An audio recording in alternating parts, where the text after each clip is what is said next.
अस्सलामु अलैकुम व रहमतुल्लाहि व बरकातुहू। बिस्मिल्लाहिर रहमानिर रहीम। अल्हम्दुलिल्लाहि रब्बिल आलमीन वल आक़िबतु लिल मुत्तक़ीन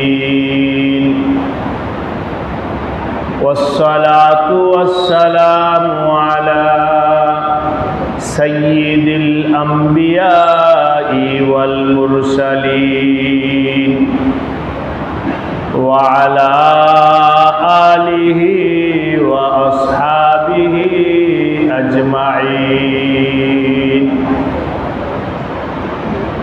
अम्मा बादु फ़अऊज़ु बिल्लाहि मिनश शैतानिर रजीम।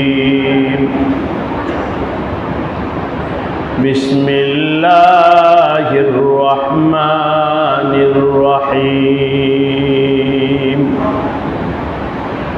रब्बना ला तुज़िग़ क़ुलूबना बाद इज़ हदैतना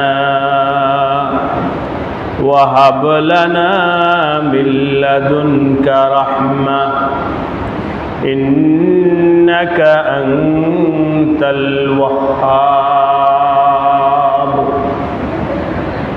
आमन्तु बिल्लाहि सदक़ल्लाहु मौलानल अज़ीम।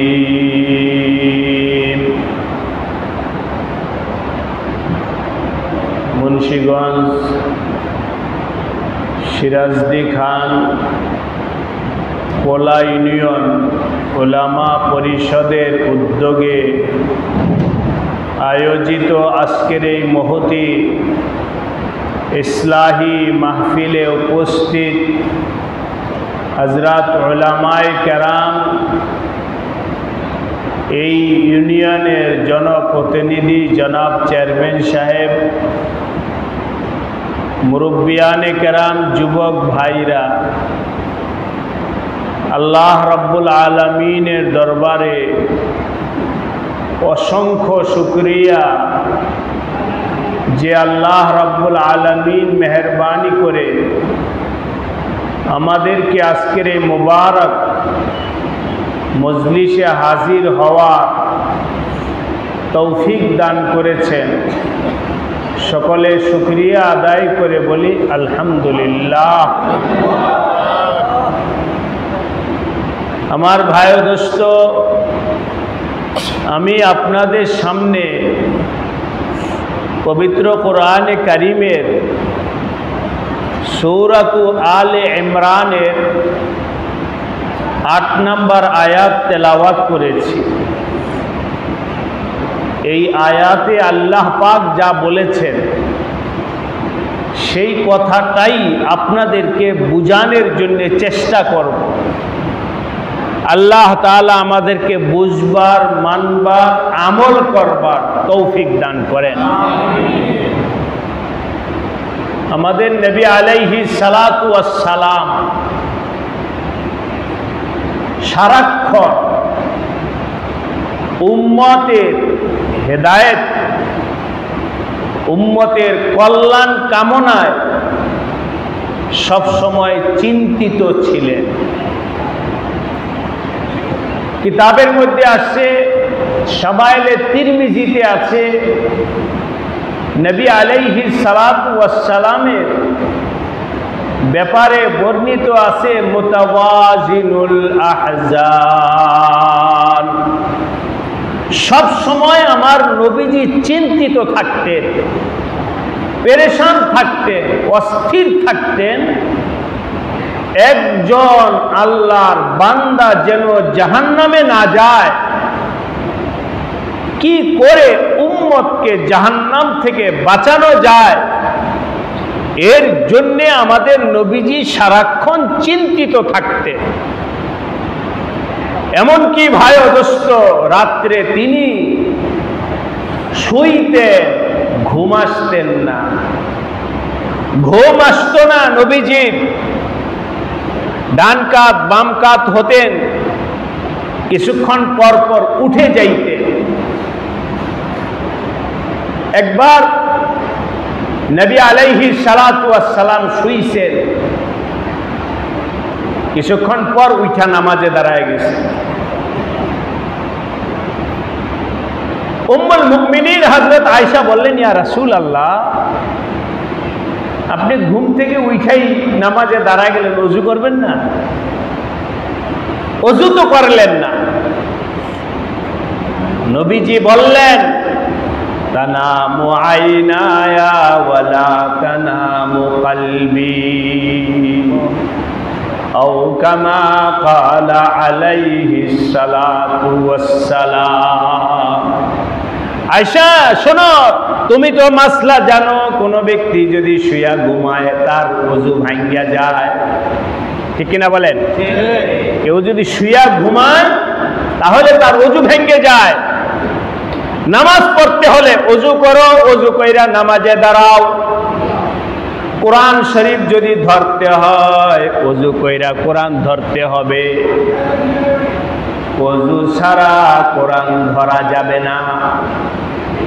ঘুম থেকে উঠা ওযু ছাড়া নামাজ পড়া যাবে না। এই মাসলা তো তুমি জানো, কিন্তু আমার ব্যাপারটা শুইনা নাও। তানামু আইনায়া, আপনাদেরকে বুঝানোর জন্য বলছি ভাই ও দোস্ত। এখানে অনেক ওলামায়ে কেরাম আছেন, বিভিন্ন মসজিদের মাদ্রাসা মুহতামিম হযরত আছে।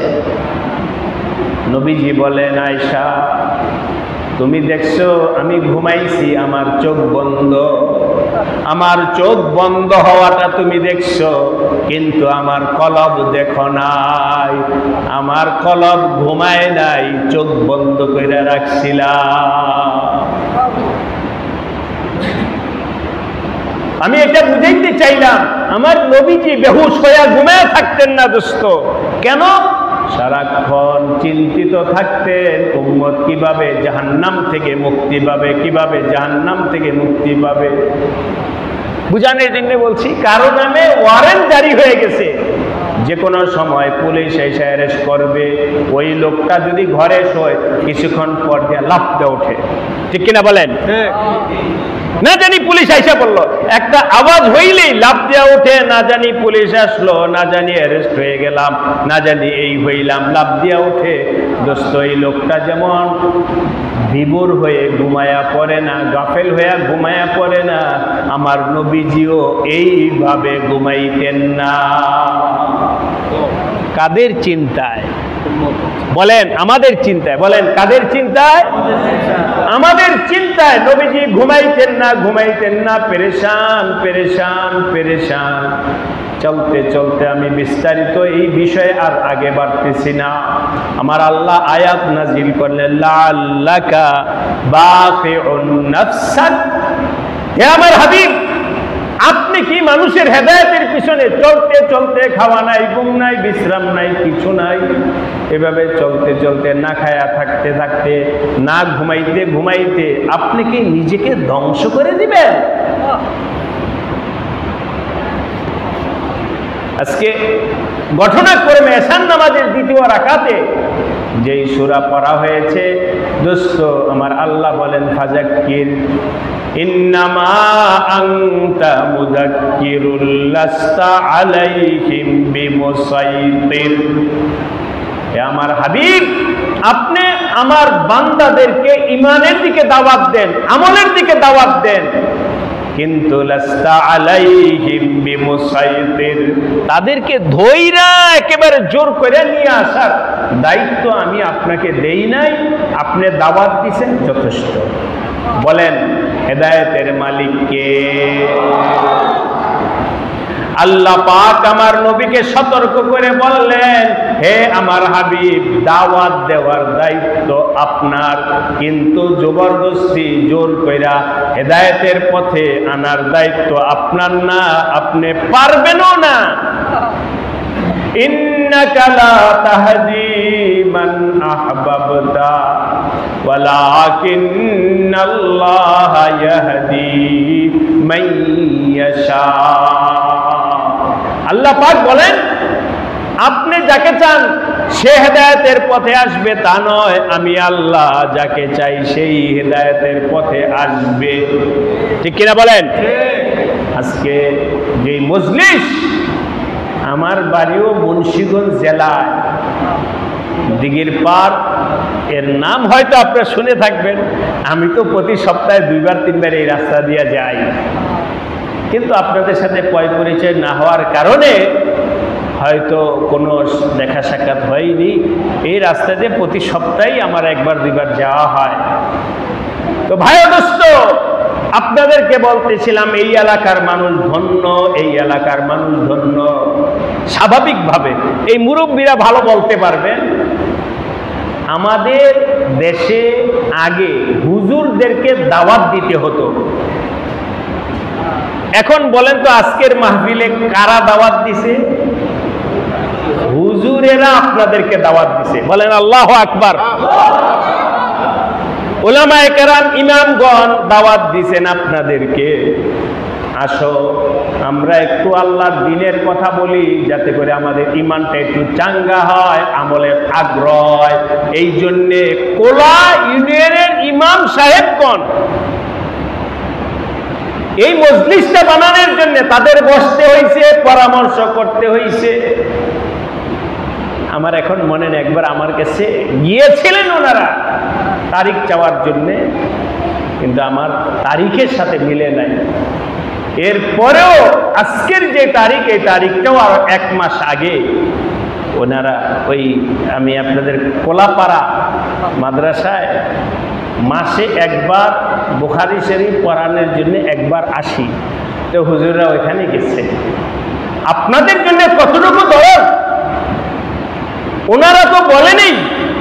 জুমার নামাজের সময় বলেন, 5 ওয়াক্ত নামাজে আজান দিয়া মানুষকে ডাকেন, তারপরও ভাবতেছেন দেখি তো আমাদের বাইরের কাউকে আইনা বলায়া দেখি মানুষের কোনো ফায়দা হয় কিনা।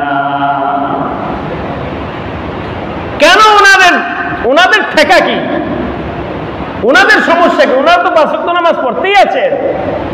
কিন্তু ভাই দোস্ত, ওই নবীর ওয়ারিস যেই নবী বলে গেছেন, আল উলামাউ ওয়ারাসাতুল আম্বিয়া, উলামায়ে কেরাম হলেন নবীর প্রতিনিধি। নবী যদি না ঘুমায়, নবীর ওয়ারিস হয়ে আমরা কিভাবে ঘুমায়া থাকি? ওই চেতনা থেকে উদ্বুদ্ধ হয়ে আজকে আমাদের এই মজলিস। আমি আপনাদেরকে আবার জিজ্ঞাসা করতে চাই, হেদায়েতের মালিক কে? উলামায়ে কেরাম চেষ্টা কইরা জমায়েত করছেন, যার হেদায়েত নসিব আছে তার হবে, হেদায়েত নসিব যদি না থাকে তাহলে ভাই দোস্ত, সারা বাংলাদেশের আলেমরা যদি এক হইয়া মেহনত করে তাও হবে না। এই জন্যে হেদায়েত চাইতে হবে আল্লাহ পাকের কাছে। কার কাছে? আল্লাহ পাকের কাছে চাইতে হবে। ইহদিনাস সিরাতাল মুস্তাকিম, ইহদিনাস সিরাতাল মুস্তাকিম, ইহদিনাস সিরাতাল মুস্তাকিম। মুহাব্বতের সাথে বলেন লা ইলাহা ইল্লাল্লাহ, লা ইলাহা ইল্লাল্লাহ, লা ইলাহা ইল্লাল্লাহ, লা ইলাহা ইল্লাল্লাহ, লা ইলাহা ইল্লাল্লাহ, লা ইলাহা ইল্লাল্লাহ, লা ইলাহা ইল্লাল্লাহ, লা ইলাহা ইল্লাল্লাহ, লা ইলাহা ইল্লাল্লাহ, লা ইলাহা ইল্লাল্লাহ, লা ইলাহা ইল্লাল্লাহ, লা ইলাহা ইল্লাল্লাহ, লা ইলাহা ইল্লাল্লাহ।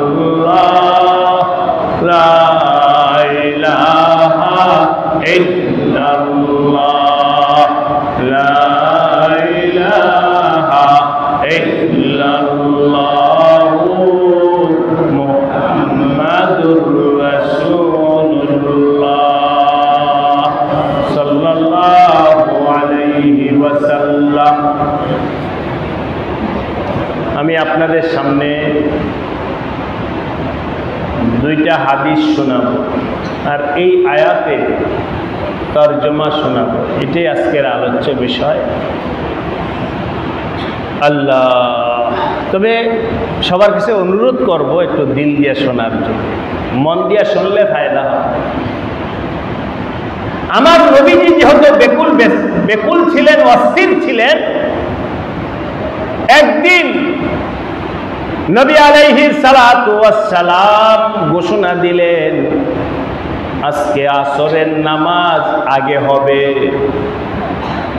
আসরের নামাজ আগে হবে। কথার কথা বলছি, আসরের নামাজের সময় হতেই আসর করে ফেলব। কেন? আসরের নামাজের পরে আমার গুরুত্বপূর্ণ কথা আছে তোমাদের সাথে। কথার মাঝখানে যদি ভাঙ্গা যায় তাহলে কথার ধারাবাহিকতা থাকবে না, একটু বেশি সময়ের দরকার। এই জন্যে নবীজি আলাইহিস সালাম বললেন, আজকে আসরের নামাজ আগে হয়ে যাবে, অর্থাৎ সময় হওয়ার আগে না, বা সময় হতেই আসরের নামাজ পড়ে ফেলবে। কথা প্রসঙ্গে আসলো, ভাই ও দোস্ত, আপনারা কথা বললে কষ্ট পাবেন না তো? আজকে এই মসজিদে নামাজের একটা সময় নির্ধারিত আছে। কথার কথা, এশার নামাজ 8টায়, ফজরের নামাজ এতটায়, জোহরের নামাজ এতটায়, মাগরিবের নামাজ এতটায়, আসরের নামাজ এতটায় লেখা আছে। আগে আপনাদের কাছে মাপ চাই নিছি, এই সময় যেটা লেখা আছে এই সময়ের ভিতরে 19-20 করার অধিকার ইমামদের নাই। আছে আমাদের দেশে? নাই। 1 মিনিট 2 মিনিট পরে যদি ইমাম আসে, আরে সর্বনাশ, হুজুর কইছিলেন 2 মিনিট দেরি হয়ে গেল, যাক আর খুলা বলতে গেলাম না, আপনারা জ্ঞানী মানুষ বুঝে ফেলছেন। আমার নবীজির মসজিদে নববীর মধ্যে এরকম কোনো বাধ্যবাধকতা ছিল না। নবীজি যখন মসজিদে হাজির হবেন তখন এই নামাজ। বিস্তারিত বলতে গেলাম না, হাদিসে বহু জায়গায় আছে সাহাবায়ে কেরাম বসে রয়েছেন 10 মিনিট 15 মিনিট আধা ঘন্টা পর্যন্ত বসা। নবীজি আসেন না, নবীজি আসলে নামাজ হবে। জানি না এই মজলিসের মধ্যে আপনাদের অনেকে এমন হতে পারে যারা মক্কা মদিনায় গেছেন হজ উমরা করতে, ওই মসজিদে নববীর মধ্যে, হারাম শরীফের মধ্যে সময় একটা লেখা আছে, কিন্তু আপনাদের যদি কখনো যাওয়া নসিব হয়, আল্লাহ আমাদের সবাইকে যাওয়ার তৌফিক দান করেন, বলেন আমিন। তাহলে আমি অনুরোধ রাখলাম, একটু লেখা রাখেন, ওই সময়ের সাথে ঘড়িটা মিলাইবেন, নামাজের দাঁড়ানোর সময়টা ঠিক থাকে কিনা। ওইটা একটা জেনারেল ঘোষণা দিয়ে রাখছে, কিন্তু ইমাম কখনো 2 মিনিট আগে 2 মিনিট পরে আসে। নামাজের ব্যাপারে এখতিয়ার হলো কার হাতে? ইমামের হাতে এখতিয়ার। ইমাম 2 মিনিট পরে আসে, সমস্যাটা কি? আল্লাহ আমাদের সবাইকে শরীয়ত মোতাবিক চলবার তৌফিক দান করেন। মন মানসিকতা আমাদের পাল্টাইতে হবে, মন মানসিকতা পরিবর্তন হতে হবে। আমি এখানে আসার আগে চেয়ারম্যান সাহেব, আমরা একসাথে বসা ছিলাম, চেয়ারম্যান সাহেব একটা কথা বলেছেন, এটা শুধু আপনার এলাকা না, সারা বাংলাদেশের অবস্থায়। আজকে ইমাম সাহেব জানে না আজকে ফজরের নামাজ পড়াইলাম, জোহরের নামাজ পড়াইতে পারবো কিনা, ঠিক কিনা বলেন? ইমাম সাহেবের জানা না, এটা শুধু এই ইউনিয়নের না, সারা বাংলাদেশের অবস্থা এমন। যাক, এটার ব্যাপারও গেলাম না, আপনারা আবার মনে কষ্ট পাবেন। আল্লাহ পাক আমাদেরকে বোঝার তৌফিক দান করেন, আমিন। তবে ইনশাআল্লাহ আস্তে আস্তে পরিবর্তন হচ্ছে, মানুষ শিক্ষিত হচ্ছে, বুঝতেছে যে মসজিদে আসলে ইমাম সাহেবের কথা মাইনা চললেই ভালো, ঠিক কিনা বলেন? এখানে আইসা ইমামের উপরে আমাদের লাঠি ঘোরানোর দরকার নাই, ইমামের উপরে লাঠি ঘোরানোর দরকার নাই। শুধু বলছি আপনাদের বোঝার জন্য। আমিও ঢাকায় এক মসজিদে ইমামতি করি, তবে 5 ওয়াক্ত না, শুধু জুমার দিন। নতুন কমিটি হবে, কমিটির মধ্যে সিদ্ধান্ত হয়েছে যে হুজুর বানায় দেবে, হুজুর যাকে বানাবে সে কমিটির সদস্য। এই যে আমার সাথে হযরত মাওলানা মুফতি আমদাদ সাহেব আছেন, মৌচাক আনারকলি মসজিদের ইমাম খতিব। মুসল্লিদের পক্ষ থেকে প্রস্তাব আছে, হুজুর কমিটির সভাপতি আপনি হবেন। অনেকে সভাপতি হওয়ার প্রস্তাব আসছে। আজকে আমাকে বললেন যে হুজুর সবাই বলতেছে আমাকে সভাপতি, যাকে এক একমতে বললাম আপনার সভাপতি হওয়ার দরকার নেই, এইভাবে পরামর্শ দিয়ে মসজিদ চালান। যাক ভাই দোস্ত, মসজিদে ইমাম সাহেবের এতটুকু স্বাধীনতা না থাকলে মনের তৃপ্তি আসবে না, ঠিক কিনা বলেন? যাক আমি আমার ওই জায়গা আবার ফিরে আসছি। নবীজি বলে দিয়েছেন আজকে আসরের নামাজ আগে হবে। যাই হোক, নামাজের পরে নবীজি দাঁড়াইলেন, এই সবাই বসো, গুরুত্বপূর্ণ কথা আছে। পুরা লম্বা আলোচনাটা এখন আমি এখানে করব না, এর একটা অংশ, ওই হাদিসটার একটা অংশ আমি আপনাদেরকে শোনাবো। নবীজি বলেন মানুষ অনেক ধরনের হয়ে থাকে, মানুষ অনেক ধরনের হয়ে থাকে, বিভিন্ন তবকা বিভিন্ন স্তরের হয়ে থাকে। আপনাদেরকে স্তরটা বুঝানোর জন্য বলতেছি। আমি আপনি এশার নামাজ পড়ছি, আমার নামাজ আপনার নামাজ এশার নামাজ আর হযরত আবু বকর সিদ্দিক রাদিয়াল্লাহু তাআলা আনহুর নামাজ একই? জি না। বলেন ভাই একই নাকি? জি না। আসমান ও জমিনের ফারাক। আমার আপনার নামাজ আর আবু বকর রাদিয়াল্লাহু তাআলা আনহুর নামাজের মধ্যে আসমান জমিনের ফারাক। সবার নামাজ নামাজ, কিন্তু মর্যাদার দিক থেকে কি নয়? এক নয়। মানুষের মধ্যে বিভিন্ন ব্যবধান আছে। নবীজি বলেন এক ধরনের মানুষ আছে যারা জন্ম হয়েছে মুসলমান হিসাবে, জীবনও মুসলমান হিসাবে, মৌত মুসলমান হিসাবে। জন্ম কি মুসলমান, জীবন মুসলমান হিসাবে, মৃত্যু মুসলমান। এ হলো এক শ্রেণীর মানুষ। আরেক শ্রেণীর মানুষ আছে জন্ম অমুসলিম হিসাবে, কাফের মা বাবার ঘরে জন্মগ্রহণ করেছে, জীবনও কাফের অবস্থায়, মৃত্যুও কাফের অবস্থায়। জন্ম, জীবন, মৃত্যু সবটাই কুফরির অবস্থায়। এই হলো এক শ্রেণীর মানুষ। কয় শ্রেণী হলো? দুই শ্রেণী। আপনারা কি আমার কথা বুঝতেছেন? 3 নাম্বার হলো জন্ম, আরো অনেক প্রকার আছে, আমি সব বলতে যাব না। জন্ম হলো ইমানি অবস্থায়, জীবন হলো ইমানি অবস্থায়, মৃত্যু হলো কুফরি অবস্থায়।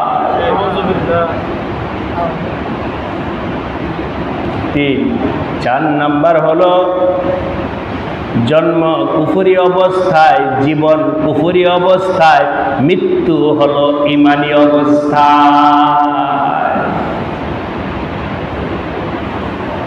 এই মানুষ হলো 4 তবকার, 4 স্তরের।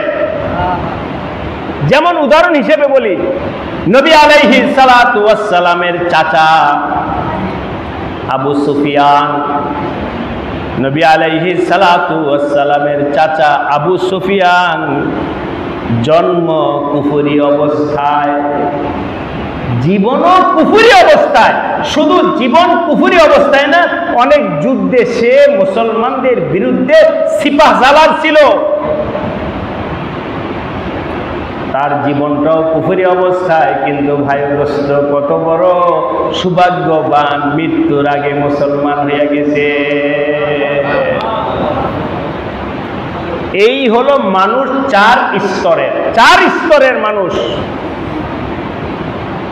চলেন আমরা এখানে যারা আছি তাদের ব্যাপারে আমরা একটু চিন্তা করে দেখি কোন স্তরে আমরা আছি। আমার বিশ্বাস এখানে যারা আছেন সবার জন্ম মুসলমান হিসাবে, ঠিক কিনা বলেন? আল্লাহ আমাদের সবাইকে কবুল করেন, বলেন আমিন। জন্ম মুসলমান, মা বাবা ছিল মুসলমান, মুসলমানের ঘরে আল্লাহ পাঠাইছেন। আজ পর্যন্ত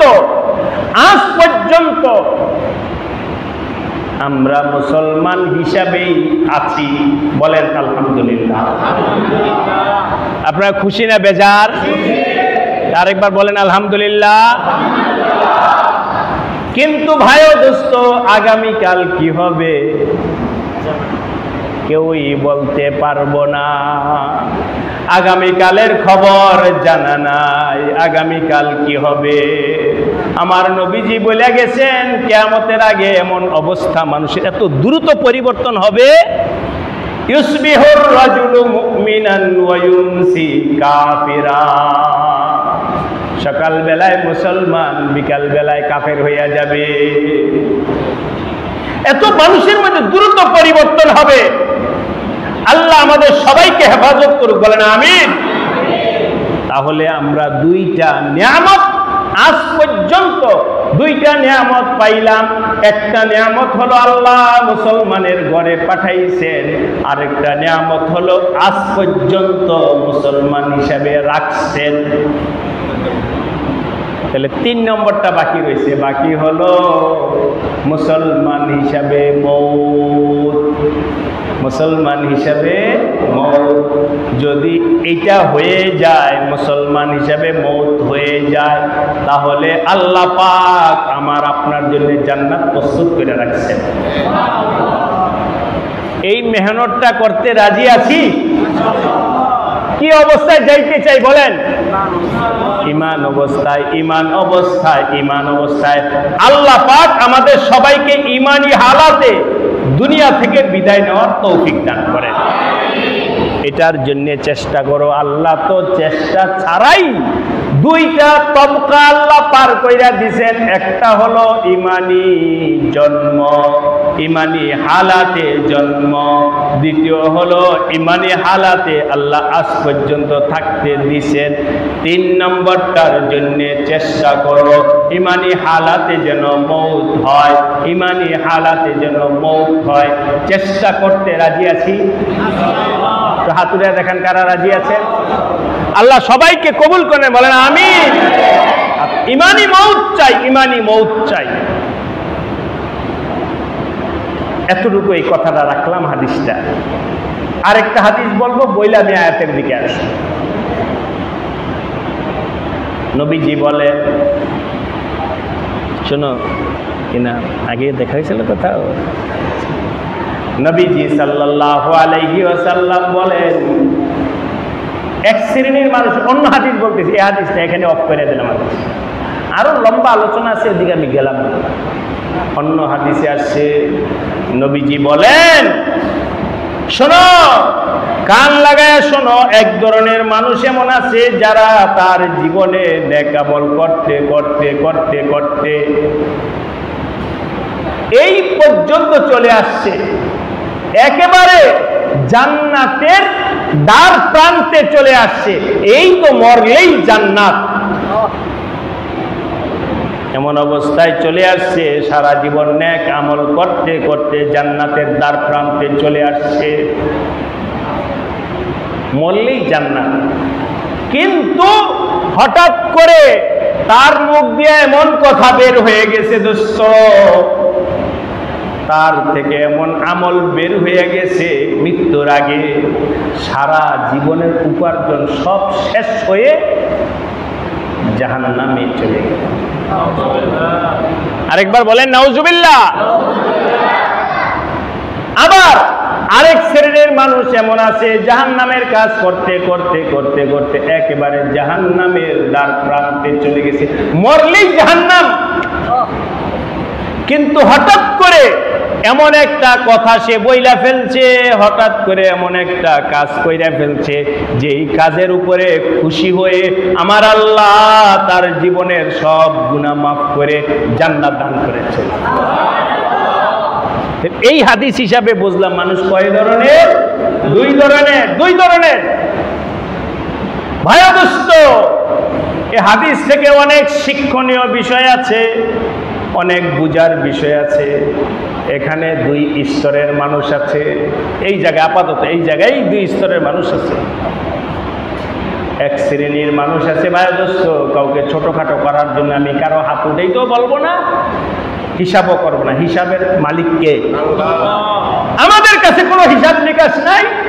উলামায়ে কেরাম জিম্মাদার নয়, আল্লাহ পাক। ইন্না ইলাইনা ইয়াবাহুম সুম্মা ইন্না আলাইনা হিসাবাহুম। আমার আল্লাহ নবীকে বইলা দিয়েছেন হিসাবটা আমার কাছে ছাইরা দেন, হিসাব আমি আল্লাহই নিব। হিসাব নিবেন কে? কোন ইমাম সাহেব নয়, এলাকার মাতবর, চেয়ারম্যান, মেম্বার, এমপি, মন্ত্রী কেউ নয় দোস্ত। হিসাবটা আল্লাহ পাক নিজ হাতে রাইখা দিয়েছেন। এখানে কোনো স্বজন প্রীতি চলবে না, এখানে টাকা পয়সা দিয়ে চলবে না, এখানে ক্ষমতা দিয়ে চলবে না, এখানে কিছু দিয়ে চলবে না। এখানে চলবে একমাত্র নিজের ঈমান আর আমল। ঠিক কিনা বলেন? আমার নবীজি বলেন, আনকিজি নাফসাকে ইয়া ফাতিমা মিনান নার, আও কামা ক্বালা আলাইহিস সালাতু ওয়াস সালাম। হে ফাতেমা, তুমি নবীর মেয়ে, এই বলে জান্নাতের দরজা তোমার জন্য খোলা এমন নয়। আনকিজি নাফসাকে, তুমি নিজেকে জাহান্নাম থেকে বাঁচানোর জন্য চেষ্টা করো। আমার বাবা নবী এই জন্য নামাজ রোজা ছাড়াই আমি জান্নাতি। কি বলেন? জান্নাতি হবে না? হবে না। আমার ভাই দোস্ত, যদি বাবা মার নাম বেইচা যদি জান্নাতে যাওয়া যাইতো, কেনান, কে? কেনান কার ছেলে জানি? নূহ আলাইহিস সালাতু ওয়াস সালামের ছেলে। নূহ আলাইহিস সালাতু ওয়াস সালামের ছেলে কেনান। বলেন তো দেখি, জান্নাতি না জাহান্নামী? হ্যাঁ, জাহান্নামী। কেনান নূহ আলাইহিস সালাতু ওয়াস সালামের নবীর ছেলে হয়েও জাহান্নামী, কারণ ঈমান নাই, আমল নাই। ঠিক কিনা বলেন? এর বিপরীত সাইয়েদানা হযরত ইব্রাহিম আলাইহিস সালাম নবী। আপনাদের আলোচনার ধারাবাহিকতায় জিজ্ঞাসা করছি, বলেন তো জান্নাতি না জাহান্নামী? জোরে বলেন। ইব্রাহিম আলাইহিস সালাম কি জান্নাতি? আপনাদের কি সন্দেহ আছে? ইব্রাহিম আলাইহিস সালাম জান্নাতি, অথচ ওনার বাবা আজর জাহান্নামী। দোস্ত কাদের কুদরত দারি হর চিকাদ আকুনি, মুর্দারা জিন্দা কুনিও, জিন্দারা মুর্দা কুনি। দেখো আমার আল্লাহর কুদরত, আল্লাহর কুদরত। আমার বাবা আলেম, এই জন্য আমিও জান্নাতি হবে না। আমার বাবা পীর, এই জন্য আমিও পীর হবে না। আমার নিজের ঈমান, নিজের আমল নিজেকেই দুরুস্ত করতে হবে। ঠিক কিনা বলেন? এখানে যারা আছেন দুই শ্রেণীর মানুষ। এক শ্রেণীর মানুষ হলো যারা 5 ওয়াক্ত নামাজ পড়েন, আপাতত শুধু একটা আমলের কথাই বলি, নামাজ। 5 ওয়াক্ত নামাজ পড়েন। এখানে এমন লোক আছে যারা 5 ওয়াক্ত নামাজ পড়েন।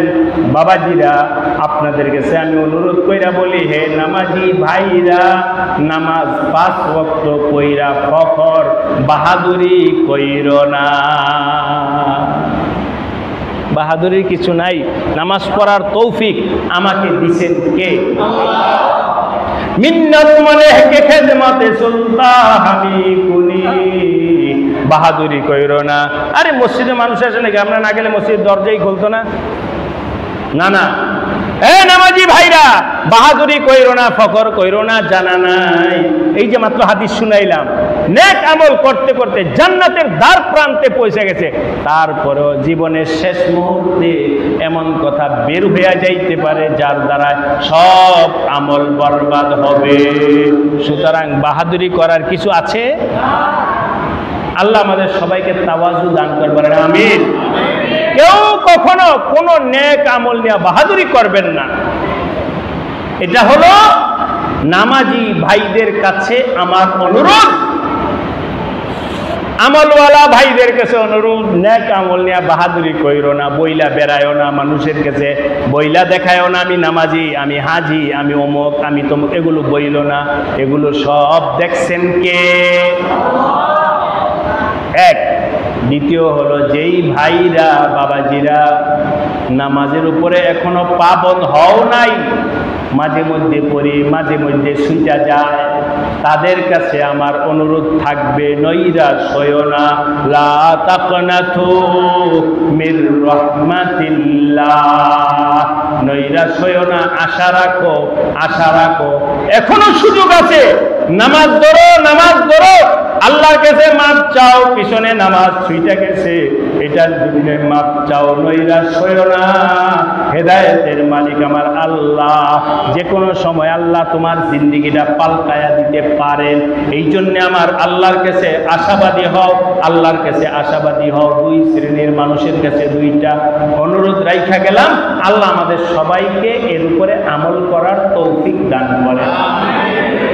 চলেন আমরা সবাই একটু নিয়তটা কইরা নিই, আল্লাহ যতদিন বাঁচায়া রাখেন ইনশাআল্লাহ 5 ওয়াক্ত নামাজ পড়ব। হাত উঠান দেখি, আল্লাহ সবাইকে তৌফিক দান করে বলেন আমিন, কবুল করে নেন বলেন আমিন। হাত নামান। নামাজ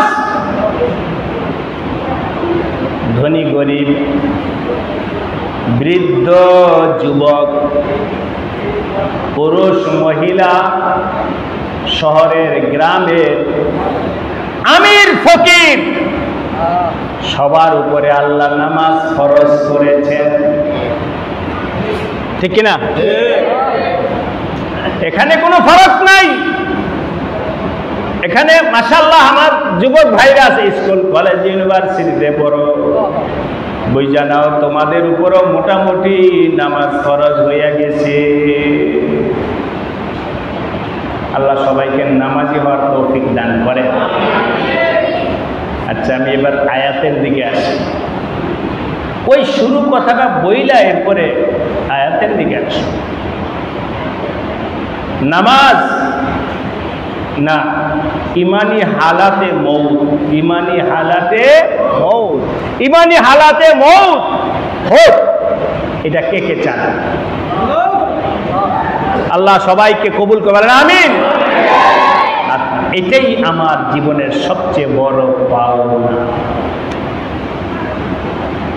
এই পাওনাটা হাসিল করো। বাড়ি বানাইলাম, ঘর বানাইলাম, বহুত কিছু বানাইলাম, দোস্ত ঈমান ছাড়া যদি কবরে যাও, আমার নবীজি বলেন মান কানা আখিরু কালামিহি লা ইলাহা ইল্লাল্লাহ দাখালাল জান্নাহ, যেই ব্যক্তি এই কালিমা পয়রা, এই কালিমা শেষ কালিমা হবে, মৃত্যুর পর আল্লাহ পাক তাকে জান্নাত দান করবে। আপনারা যেহেতু সবাই হাত উঠাইছেন, আমরা আল্লাহর কাছে দোয়া করি, আল্লাহ তুমি আমাদের সবাইকে ঈমানি মৌত দান করো। কিন্তু এটার জন্য একটু চেষ্টাও করা লাগবে কিনা? আমার আল্লাহ কোরআনে বলেন, এই বান্দা বলো বলো, আমার কাছে চাও, বলো রব্বানা রব্বানা, হে আমাদের রব। বলেন তো আমাদের রবকে, বলো হে আমাদের রব, তুমি যেহেতু ঈমান মুসলমানের ঘরে পাঠাইছো, দয়া করে আল্লাহ মুসলমানের ঘরে পাঠাইছো, আল্লাহ দয়া করে আজ পর্যন্ত তুমি ঈমানের উপরে রাখছো। এই নিয়ামতগুলো দিছেন কে? লা তুজিগ কুলুবানা বাদা ইজ হাদাইতানা, হে আল্লাহ হেদায়েত দেওয়ার পর, হেদায়েত তো তুমিই দিয়েছো, নামাজ পড়ার তৌফিক তুমিই দিয়েছো, সুন্নতের উপরে চলার তৌফিক তুমিই দিয়েছো, মসজিদে আজকে আসার তৌফিক কে দিয়েছে? হে আল্লাহ তুমি এই জায়গা থেকে আমাকে সরাইয়া দিও না, লা তুজিগ কুলুবানা বাদা ইজ হাদাইতানা, হে আল্লাহ তুমি আমাকে হেদায়েত দেওয়ার পরে আল্লাহ এই জায়গা থেকে এই নিয়ামত আল্লাহ তুমি আমার থেকে ছিনায়া নিও না, মৃত্যু পর্যন্ত এই নিয়ামতের উপরে অটুট থাকার তৌফিক আল্লাহ তুমি আমাকে দান করো। আল্লাহ দোয়া শিখিয়ে দিয়েছেন। আমরা তো হলাম নির্বোধ মানুষ, সমঝদারি নাই, বুদ্ধি নাই, জ্ঞান নাই, বেকল মানুষ। আমি আমার সহ বললাম, আমরা সবাই হলাম বেকল, ঠিক কিনা বলেন? বুঝ নাই, বুঝ নাই। কেন বুঝ নাই? হাত উঠে বলে আল্লাহ, হাত উঠেছে কার কাছে? হাত উঠে বলে আল্লাহ, আমার ছেলেরা বিদেশ পাঠাইতে চাইতেছি, ভিসাটা যেন আমেরিকার লাইগা যায়। হে আল্লাহ, অমুক জায়গায় একটা কোম্পানি খুলতেছে, আল্লাহ কোম্পানিটা চালু করে দাও। হে আল্লাহ, ব্যবসাটার মধ্যে বরকত দাও, অমুক দাও, তমুক দাও। মোটামুটি ভাবে সব চাওয়া হলো দুনিয়া, দুনিয়া, দুনিয়া, দুনিয়া, দুনিয়া, দুনিয়া। আমি আপনাদের কাছে জিজ্ঞাসা করি, দুনিয়া বড় না আখেরাত বড়? দুনিয়ার মেল ফ্যাক্টরি, টাকা পয়সা, বিদেশ, ইউরোপ, আমেরিকার ভিসা বড় না ইমান বড়?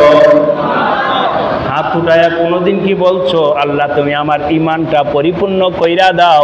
হে আল্লাহ, ইমান দান করো, ইমানি লাইনে আল্লাহ তারাক্কি দান করো, ইমানি লাইনে আগে বাড়ার তৌফিক দাও। হে আল্লাহ, ইমানের লাইনে চলার তৌফিক দাও। দোস্ত, একটু মনকে জিজ্ঞাসা করেন তো, কোনোদিন ইমানের চাওয়াটা চাইছি কিনা? চাইছি তো। হুজুর, আমার অমুক হয়েছে একটু দোয়া করেন, আমার অমুক হয়েছে একটু দোয়া করেন। আমি আমার মুসল্লি ভাইদেরকে বলি, ঢাকায় এত বছর হয়েছে ইমামতি করি, আপনারা কত দোয়া চাইছেন? ছেলে অসুস্থ, মেয়ে বিদেশ যাবে, অমুকে পরীক্ষার্থী, অমুক চাকরি, অমুক সমস্যা, তমুক সমস্যা। আমি যদি একটা পার্সেন্ট হিসাব করি, যেই পরিমাণ মানুষ দোয়া চায় তার মধ্যে 90% দোয়া হলো দুনিয়ার সাথে সম্পর্কিত। কোনদিন এরকম মানুষ খুব কম পাইলাম, হুজুর ইমান ঠিক করতে পারি নাই, চেষ্টা করতেছি, দোয়া কইরা দেন আমার ইমান যেন ঠিক হয়। এরকম মানুষ এখন আমি হিসাবটা নিলাম না, হুজুরদের কাছে জিজ্ঞাসা করলো, ওনারাও পার্সেন্ট বলতে পারবেন। এরকম মানুষের অভাব, ঠিক কিনা বলেন? অথচ দামি হলো ইমান। ইমানের জন্য চেষ্টা নাই, দোয়া নাই, মেহনত নাই, কিছু নাই। আমার আল্লাহ কোরআনে শিখাই দিয়েছেন, বান্দা এই দোয়াটা পড়ো, এই দোয়াটা পড়ো, এই দোয়াটা পড়ো। আমি আপনাদের এখানে অনুরোধ রেখে গেলাম, আল্লাহ আমাদের সবাইকে আমল করার তৌফিক দান করেন। সকালে ফজরের পর, সকালে ফজরের নামাজ পড়ার পর, আগে পড়লে অসুবিধা নাই। এটা কোরআনে কারিমের একটা আয়াত, সূরা আলে ইমরানের 8 নম্বর আয়াত। এই আয়াতটা যদি পারেন মুখস্থ করতে, ফজরের নামাজের আগে পরে এই আয়াতটা 7 বার পড়বেন, অর্থের দিকেও খেয়াল রাখা। আবার শোয়ার সময়ও পড়বেন 7 বার। কেউ যদি এই দোয়াটা, এই আয়াতটা ইনশাআল্লাহ রোজানা আমল করে, আমরা তো আশাবাদী, নিশ্চিত কেউ কিছু বলতে পারবো না। নিশ্চিত এলেম আছে একমাত্র কার? নিশ্চিত কেউ কোনো কিছু বলতে পারে না দোস্ত, নিশ্চিত বলাটা ঠিকও না। তবে আমার আল্লাহ অনেক বড় দয়ালু, তার কাছে আশা কইরা, আশা তো রাখাই যায়। কার কাছে আশা রাখা যায়? আমার আল্লাহর কাছে আশা রাখা বলো, সকালে 7 বার এই আয়াতটা পড়ো, বিকালে 7 বার এই আয়াতটা পড়ো, ইনশাআল্লাহ ইনশাআল্লাহ আল্লাহ পাক ঈমানি মউত দান করবেন। এই আমলের কথা বইলা গেলাম। 2টা আমলের কথা আজকে বলেছি। এক হলো 5 ওয়াক্ত নামাজ পড়বেন, আর সকাল বিকাল এই আয়াতটা সম্ভব হলে 7 বার করে পড়বেন। যারা পারেন না, ইমাম সাহেব থেকে শিক্ষা নিয়েন, আমলটা করেন, চেষ্টা করেন। আল্লাহ পাক আমাদের সবাইকে ঈমানের সাথে মউত নসিব করে দেন।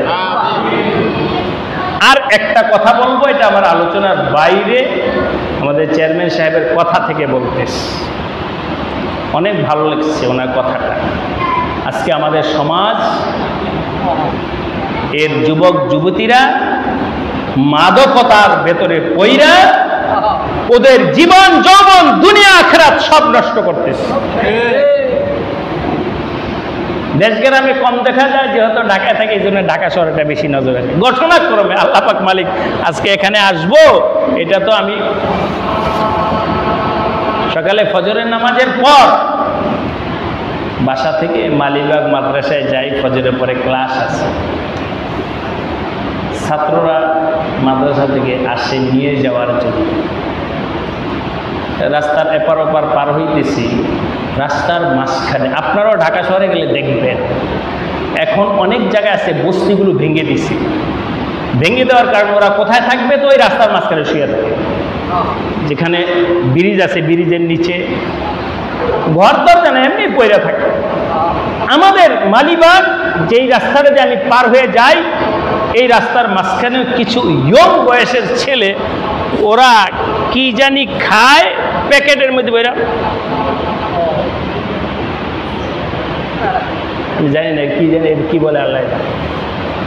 আর এগুলো খায়া না খায়া কাকলাস হয়ে যেতেছে, মানে হাড় গোড় একটা কঙ্কাল হয়ে যেতেছে। কে বুঝাবে?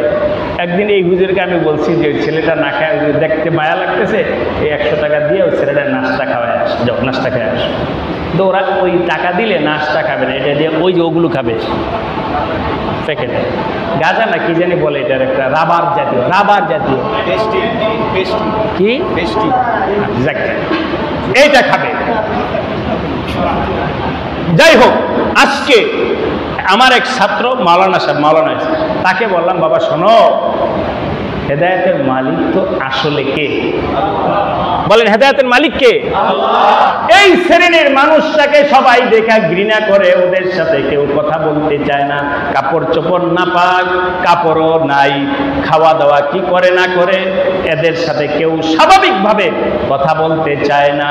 কিন্তু মনে রাখো, ওরাও আমার আল্লাহর বান্দা। ঠিক কিনা বলেন? তোমাকে আমি দায়িত্ব দিলাম, ওদের সাথে একটু খাতির লাগাই।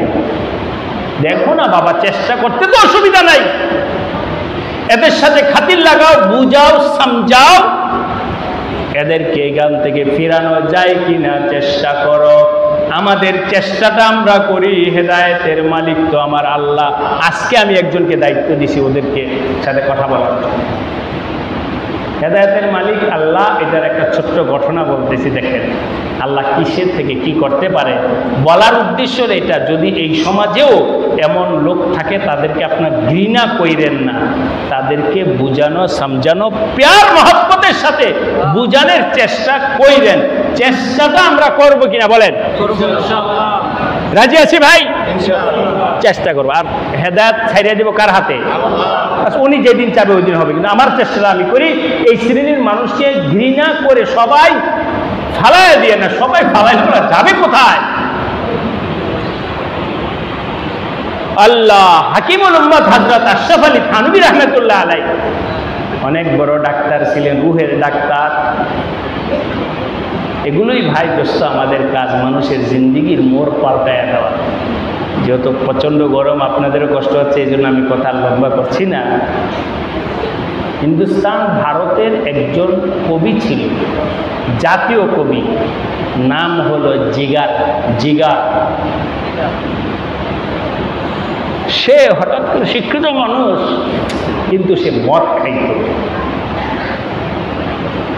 হঠাৎ করে তার মনের মধ্যে একটু আল্লাহর ভয় আসে। আসার পরে সে মনে মনে ভাবলো যে এই অবস্থায় কি মারা যাব, না জীবনটা পরিবর্তন করব।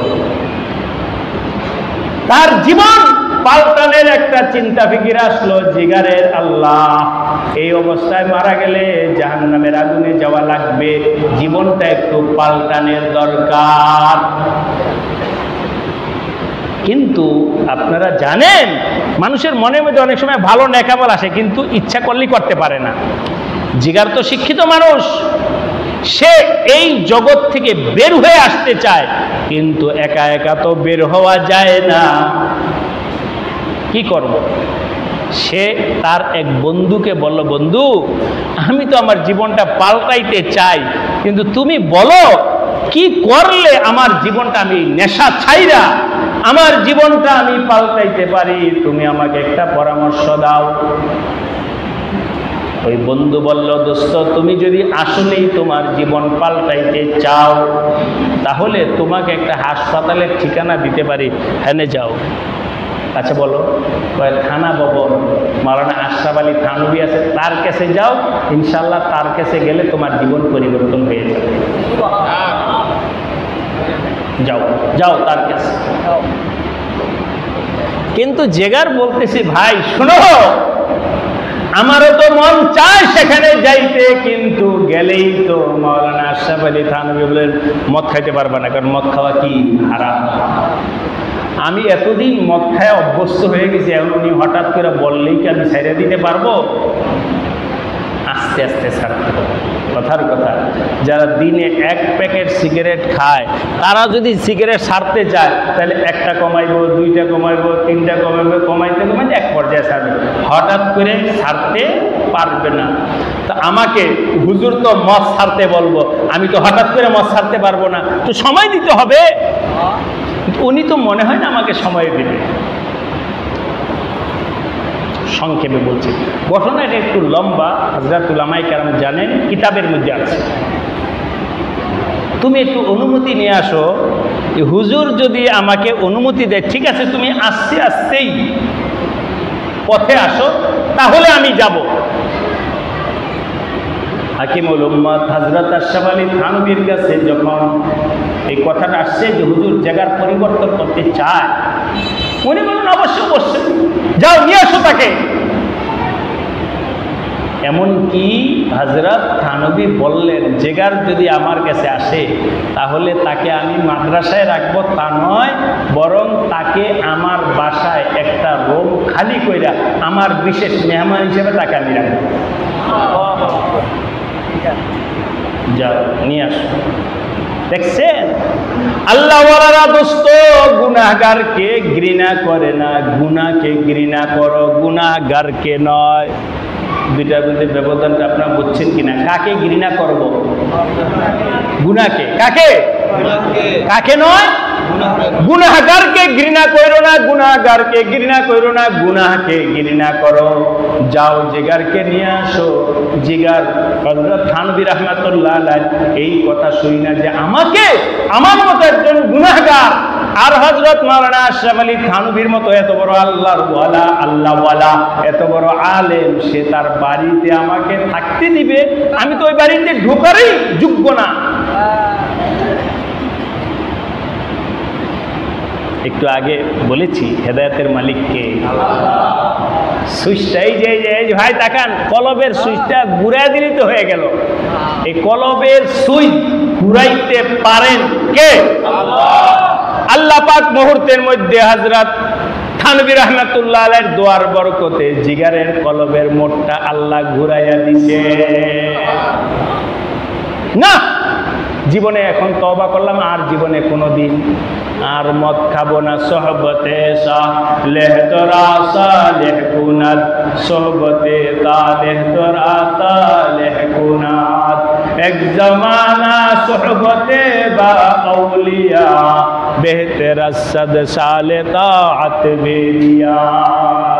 আল্লাহওয়ালাদের কাছে যাও, আল্লাহওয়ালাদের কাছে গিয়া বসো। আল্লাহওয়ালারা ওয়াজও করা লাগে না, ওয়াজ করা লাগে না, ওদের কাছে গিয়া বসলেই আল্লাহ পাক জীবনের মোড়কে ঘুরায় দেয়। জিগার গেছে হযরত থানভীর কাছে গিয়া ভালো হয়ে গেছে, মদ ছাড়ছে, আর কোনোদিন মদ খায় না। হঠাৎ অসুস্থ হয়ে পড়ছে, জিগার অসুস্থ হয়ে পড়ছে। ডাক্তারদের বোর্ড বসছে, কারণ জাতীয় কবি, দেশের সম্পদ। ডাক্তারদের বোর্ড বসছে জিগারের কি হয়েছে দেখার জন্য। সব খোঁজ খবর নিয়ে দেখলো জিগার এতদিন মদ খাইছে, হঠাৎ করে মদ ছাড়ার কারণে অসুস্থ হয়ে গেছে। ডাক্তাররা বলে, কবি সাহেব আপনি তো এতদিন মদ খেয়ে অভ্যস্ত ছিলেন, হঠাৎ করে মদ ছাড়াটা ঠিক হয় নাই, এই জন্যে আপনি অসুস্থ হয়েছেন। আমাদের পরামর্শ হলো আপনি অল্প অল্প করে খাইতে হবে। জিগার দেখেন ইমানটা কেমন মজবুত হয়েছে। জিগার বলল, ডাক্তার আমি যদি মদ খাই তাহলে বলো তো আমি কয়দিন বাঁচবো? ডাক্তারদের বোর্ড বলল, কয়দিন বাঁচবা এটা বলতে পারি না, কিন্তু যতদিন বাঁচবে ততদিন সুস্থ অবস্থায় থাকবা মদ খাইবে। তো নাউজুবিল্লাহ বলে। জেগারের উত্তরটা শোনেন, আপনাদেরকে শুনাইতে চাই যে আল্লাহ হেদায়েত দিলে মানুষ কিভাবে পরিবর্তন হয়। জিগার বলল, হে ডাক্তারদের বোর্ড, তোমরা ভালো করে বুঝা নাও, আমি জিগার মদ খাওয়া মানি হলো আল্লাহর নাফরমানি করা। আমার আল্লাহর নাফরমানি কইরা আমি 1000 বছর বাঁচতে চাই না। আমার আল্লাহর হুকুম মাইনা আমি জিগার এক্ষণে মৃত্যুর জন্য প্রস্তুত। কিন্তু ওয়াদা করছি মদ খাবো না, খাবোই না। আমার আল্লাহকে অসন্তুষ্ট কইরা আমি বাঁচতে চাই না। আমার আল্লাহর সন্তুষ্টি নিয়া আমি জিগার এখনই মরতে প্রস্তুত আছি। কিন্তু মাঝখান দিয়ে আপনাদেরকে জিজ্ঞাসা করি, সুস্থতার মালিককে, হায়াতের মালিককে, মৌতের মালিককে। দোস্ত, নিজের হাতে জিম্মায় সবকিছু নিও না, আমার আল্লাহর হাতে ছাড়ো। আল্লাহ পাক আমাদের সবাইকে আল্লাহ ওয়ালাদের সোহবতে গিয়া নিজের জীবন সুন্দর করার তৌফিক দান করেন। যদি এমন হয় আমাদের দেশে প্রশাসন চেষ্টা করতেছে দেশের জনগণ, যুবক যুবতীদেরকে রক্ষা করার জন্যে, এই মরণ ব্যাধি নেশা থেকে রক্ষা করার জন্য দেশের অনেক আইন আসছে, প্রশাসন আসছে, সব কিছু আসছে, কিন্তু জিন্দিগি পরিবর্তন হইতেছে না। এই জন্য আলেম ওলামা সবাই যদি সতর্ক হন, হযরত থানভী রাহমাতুল্লাহ আলাইহির সোহবতে গিয়া জিগার নেশা ছাড়ছে, ওই থানভীর রুহানি ওয়ারিস ওলামায়ে কেরাম, ইমাম সাহেবগণ, তাদের চেষ্টায়ও আজকে আমাদের সমাজ এর যুবক যুবতীরা নেশা ছাড়তে পারে কিনা? তবে এটার জন্যে আলোচনা যেহেতু লম্বা করতে চাচ্ছি না, এই জন্য এটার জন্যে শাসনের থেকে মহাব্বতটা বেশি কার্যকর। কি বলছি? শাসনের থেকে মহাব্বত বেশি কার্যকর।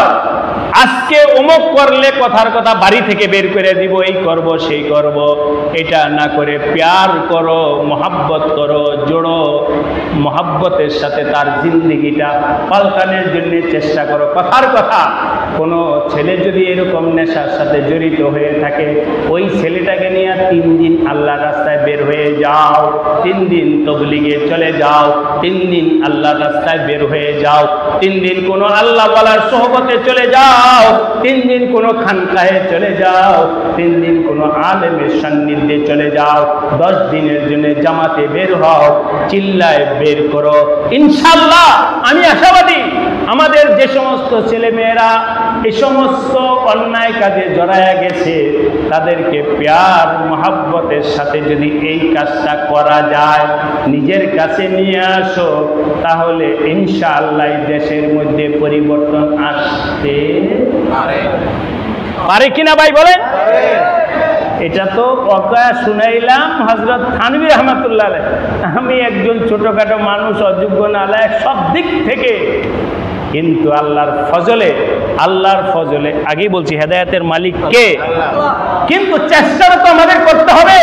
আল্লাহর ফজলে এই গুনাহগারের হাতে অনেক নেশাখোর নেশা ছাড়ছে। আমি বলি, যদি আপনারা চান যে আমার ছেলেটা নেশাখোর হয়ে গেছে, ভালো হোক, ইনশাআল্লাহ আপনি নিয়ে আসেন, আমার নিয়ে আসেন, আমার সাথে থাকবে 3 দিন, 1 সপ্তাহ, রুগী বেঁধে 10 দিন, রুগী বেঁধে 12 দিন, রুগী বেঁধে 1 চিল্লা আমার সাথে থাকতে নিয়ে আসেন। ইনশাআল্লাহ ইনশাআল্লাহ মালিককে আল্লাহ। প্যার মহব্বতের সাথে চেষ্টা করো। এক মাহফিলে আমাদের কাঠা দিয়া এক মাহফিলে বলছি, এই কোনো মা বাবা যদি নিজের সন্তানদেরকে নিয়ে পেরেশান থাকো, আমার কাছে নিয়ে আস, ইনশাল্লাহ ঠিক হয়ে যাবে, ঠিক হয়ে যাবে। এই জন্যে সারা দেশের জন্য আমি বলতেছি, প্রশাসন, সরকার তাদের জায়গায় চেষ্টা করতেছে, কিন্তু এই চেষ্টাগুলো থেকে আরো বেশি চেষ্টা হবে মসজিদের ইমাম সাহেব, উলামায়ে কেরাম যদি প্যার মহব্বতের সাথে মেহনত করতে থাকে, তাহলে তাদের মেহনতটা বেশি কার্যকর হবে। ঠিক কিনা বলেন? আমি একটা জিজ্ঞাসা করি আপনাদের কাছে, এই কথা বলে আমার বয়ান শেষ করব। অনেক বেনামাজি, অনেক খারাপ ছেলে চিল্লায় গিয়া নামাজি হয়ে সুন্নতি লেবাস পরে দাড়িওয়ালা হয়ে আসছে, আপনাদের জানা আছে কিনা বলেন? অনেক বেনামাজি ছেলে বিভিন্ন ধরনের অন্যায় ওয়াকারেন্সে ছিল, অনেক মানুষ চরমনাই গেছে, অথবা উজানি গেছে, অথবা আল্লাহ ওয়ালাদের কাছে গেছে, মাথায় পাগড়ি নিয়া বাড়িতে আসছে, এমন আছে কিনা? ये दौलत नहीं मिलता है बादशाहों की खजीने में, रब्बना ला तुज़िग़ कुलूबना। কলব এটা ঠিক না হলে কিছু ঠিক হবে না। কলব ঠিক না হলে কিছু ঠিক হবে না দোস্ত। এই কলবকে ঘুরানোর জন্য, এই কলব ঘুরানোর জন্য বাংলাদেশে কোনো হাসপাতাল নাই, সারা দুনিয়ায় কোনো হাসপাতাল নাই যেই হাসপাতাল মানুষের কলবকে ঘুরাইতে পারে, এমন হাসপাতাল দুনিয়াতে কোথাও নাই। তবে সেই হাসপাতাল আছে, মানুষের কলব ঘুরানের হাসপাতাল হলো আল্লাহ ওয়ালাদের সোহবত। ঠিক কিনা বলেন? আপনাদের এই মসজিদে আমি জানা না, ইমাম সাহেবকে ব্যক্তিগতভাবে আমি চিনি না, তবে আমি বিশ্বাস আমার ইমাম সাহেবের সাথে চইলা অনেক ছেলে নামাজি হয়েছে, আছে এরকম সব ইমাম সাহেবদের সাথে যেই ছেলেগুলো চলে, ওই ছেলে নামাজি হয়ে যায়। গত 3 দিন আগে আমি নারায়ণগঞ্জে এক বন্দরে গেছি, একটা ছেলে বলে, হুজুর সামনের বছর সামনে আমার মেট্রিক পরীক্ষা, শুনেন তো দোয়া করেন, মেট্রিক পরীক্ষা দেওয়ার পরে আমি মাদ্রাসায় ভর্তি হব। কি বলে? মেট্রিক পরীক্ষা দেওয়ার পরে মাদ্রাসায়? আমি এমনি ওর মজাক করে জিজ্ঞেস করলাম, কেন মেট্রিক পরীক্ষা দিয়ে মাদ্রাসায় ভর্তি হয় না, কলেজে ভর্তি হয় মিয়া? তুমি কলেজে ভর্তি না মাদ্রাসায় ভর্তি হবে কেন? কয় হুজুরের সাথে চলতে চলতে মনে চাইছে যে কোরআন পড়ব। কার সোহবতে আইসা? হুজুরের সোহবতে আইসা। ভাই দোস্ত, আমিও আপনাদের এই সমাজেরই একটা ছোট বাচ্চা ছিলাম, যখন স্কুলে পড়ি 1 2 3 4 পড়ার পরে আর স্কুলে যাইনি। কেন? ওই গ্রামের মসজিদের ইমাম সাহেবের সাথে চলতে চলতে মনের মধ্যে আসছে স্কুলে পড়ব না, কোরআন পড়ব, আলেম হব। সুতরাং দোস্ত, যতটুকু আল্লাহ পাক ইলম কালাম দিয়েছেন, ওই আলেমদের সান্নিধ্য এবং সোহবতের দ্বারাই হয়েছে। এই জন্যে উলামায়ে কেরামকেও বলে গেলাম, আপনারা মানুষকে প্যার মহব্বতের সাথে নেবেন, আর আপনাদেরকেও বলে গেলাম উলামায়ে কেরামের ইজ্জত কদর রাখেন, ইনশাল্লাহ আমাদের সমাজ পরিবর্তন হবে। ইনশাআল্লাহ রাজি আছি? আল্লাহ পাক কোলা ইউনিয়নের ওলামা পরিষদকে কবুল করে নেন। আরেকবার বলেন আমিন। ভুল বুঝবেন না, শয়তানগঞ্জি বসা আছে, হুজুরের আবার পরিষদ বানাইলো কি আবার আমাদের রাষ্ট্র দল করবো নাকি? না না, আপনাদের ঈমান, আমল এবং জান্নাতি বানানোর জন্যে এই উলামা পরিষদ, ওনাদের মেহনত, আমি দোয়া করি আল্লাহ পাক এই পরিষদকে কবুল মঞ্জুর করে নেন। তবে উলামায়ে কেরামের কাছে আমার একটা পরামর্শ থাকবে, পরিষদ থাকবে, কাজ হবে, ফায়দা হবে, এর জন্যে কিছু পরামর্শ হলো, পদ পদবিটা যেন আমাদের বড় না হয়। দ্বিতীয় পরামর্শ হলো নিজেদের মধ্যে ইত্তেফাকের জড় ধরে রাখতে, ঐক্য। 3 নম্বর হলো হিম্মত, সাহস রাখতে হবে। মদ হারাম। কি মদ হারাম? এটা বলতে কি আমাদের কোনো ভয় আছে নাকি? সুদ হারাম। সুদ কি বলতে হবে, আল্লাহর কথা বলতে হবে, কোরআনের কথা বলতে হবে, কথার কথা দোস্ত। সুদ হারাম আমার জানা আছে, এইসব এলাকায় না, কোনো এলাকায় ইমাম সাহেব সুদের বিরুদ্ধে বয়ান করার পরে দেখা গেল মসজিদের সভাপতি সাহেব সুদের লেনদেন করে। ইমাম সাহেব বলছে, হুজুর এই সমস্ত ওয়াজ করে আপনার দরকার কি? বলে কি ওয়াজ করব? নামাজ রোজার কথা বলবেন, সুদের কথা বলার দরকার কি? কেন বলেন তো দেখি। এই যে একটু জোরে করুন, আপনি মুরব্বী মানুষ, আপনি বলতে ভয় পান নাকি? কারণ উনি নিজে যে খায়, উনি বলছেন যে খায়, নিজে খায়, এই জন্য চাইতেছে যে আলোচনাটা যেন কি না হয়, বড় না হয়। এই জন্য ইমাম সাহেবের উপরে রেড চিহ্ন দিয়ে দিয়েছে, হুজুর এই সমস্ত কথা বললেন না। দোস্ত, হক কথা বলার ব্যাপারে কাউকে ভয় করা যাবে না। আসল মালিককে, ইজ্জতের মালিককে, রিজিকের মালিককে, সব কিছুর মালিক বলেন আল্লাহ। দুনিয়ার কাউকে ভয় করো না, আমার আল্লাহকে ভয় করো। হক কথা বলো, হক কথা বলো। তবে হক কথাটা আগুন লাগানোর জন্য নয়, সংশোধনের। কিসের জন্যে? কাউকে ছোটখাটো করার জন্য নয়, আমি বলবো মানুষের সংশোধনের জন্যে, মানুষের হেদায়েতের জন্য বলবো, কাউকে ছোটখাটো বেইজ্জত করার জন্য নয়। এই 3টা কথা পরিষদের উদ্দেশ্যে বইলা গেলাম। আল্লাহ পাক আমাদের সবাইকে এই কথাগুলোর উপরে আমল করার তৌফিক দান করেন। আপনাদের দাওয়াত রইল আগামী ডিসেম্বরের 12, 13, 14। আগামী ডিসেম্বর মাসের 12, 13, 14 আমাদের দিঘির পাড়ের পাশে আমার মসজিদ মাদ্রাসা খানকা আছে, সেখানে বাৎসরিক 3 দিন ব্যাপী ইসলাহি জোর হয়। বাৎসরিক 3 দিন ব্যাপী ইসলাহি জোর হয়। এই জোরে সারা বাংলাদেশ থেকে ওলামায়ে কেরাম আসেন, জামাত আসে। সেই পঞ্চগড় থেকে নীলফামারী, রংপুর, দিনাজপুর, ঠাকুরগাঁ, ময়মনসিংহ, ফরিদপুর, শরীয়তপুর, এই সমস্ত জেলা থেকে জামাতবদ্ধ হয়ে 3 দিনের জন্য এখানে আসে। ইজতেমায় হয়তো আপনারা গেছেন, এরকম দিন রাত আমল, খাওয়া দাওয়া থাকা এখানে সব। এইভাবে সারা বাংলাদেশ থেকে জামাত আসে। আপনারা তো আমার খুব এলাকার মানুষ, সেই জন্য দাওয়াত দিয়ে গেলাম। যাবো ইনশাল্লাহ।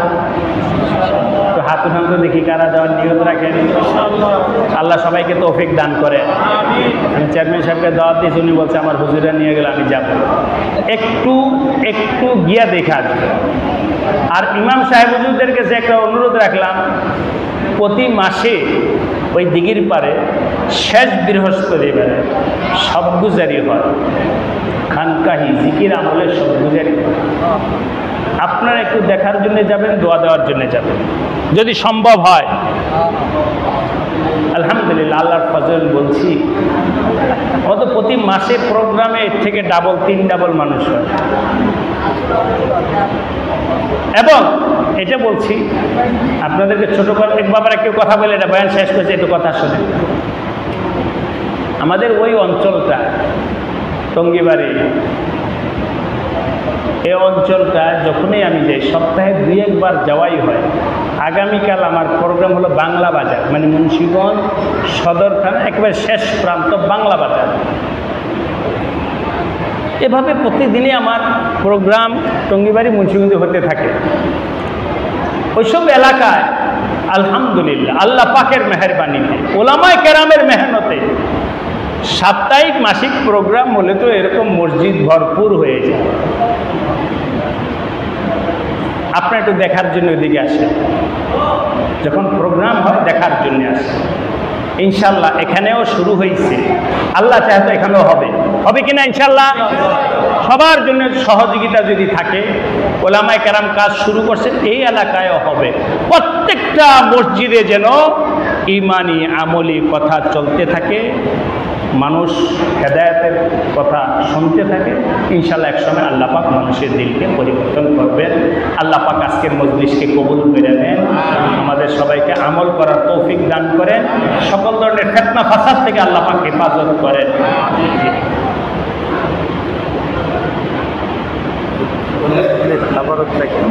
জি বলেন, যেমনি যেমনি সুবিধা বলেন জি।